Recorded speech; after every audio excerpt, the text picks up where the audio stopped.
র্যাবের কথিত আয়নাঘর ঘুরে দেখেছেন আন্তর্জাতিক অপরাধ ট্রাইব্যুনালের বিচারপতিরা। পরিদর্শন শেষে চিফ প্রসিকিউটরের কড়া ঘোষণা, আলামত নষ্টকারীদের কাউকেই ছাড় দেওয়া হবে না।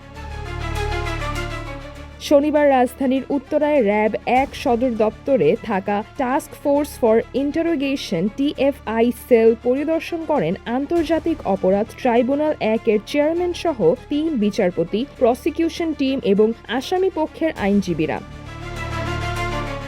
পরিদর্শন শেষে চিফ প্রসিকিউটর মোহাম্মদ আমিনুল ইসলাম বলেন, এই গোপন বন্দিশালার নির্মম নির্যাতনের চিত্র সরাসরি দেখানোর জন্যই বিচারপতিদের সেখানে নেওয়া হয়েছে। তিনি জানান, এটি বিচার প্রক্রিয়ার অংশ হিসেবে আদালতের সামনে উপস্থাপন করা হবে।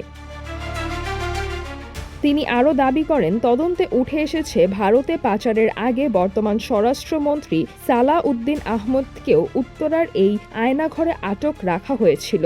একই সঙ্গে আয়নাঘরের আলামত নষ্টের অভিযোগে জড়িতদের বিরুদ্ধেও ব্যবস্থা নেওয়ার হুঁশিয়ারি দেন তিনি। আয়নাঘর পরিদর্শনের এই তথ্য ও আলামত আন্তর্জাতিক অপরাধ ট্রাইব্যুনালের বিচার প্রক্রিয়ায় কতটা গুরুত্বপূর্ণ ভূমিকা রাখে, এখন সেদিকেই নজর থাকবে সকলের। চিত্রাতুল আভা, দৈনিক আওয়ার বাংলাদেশ।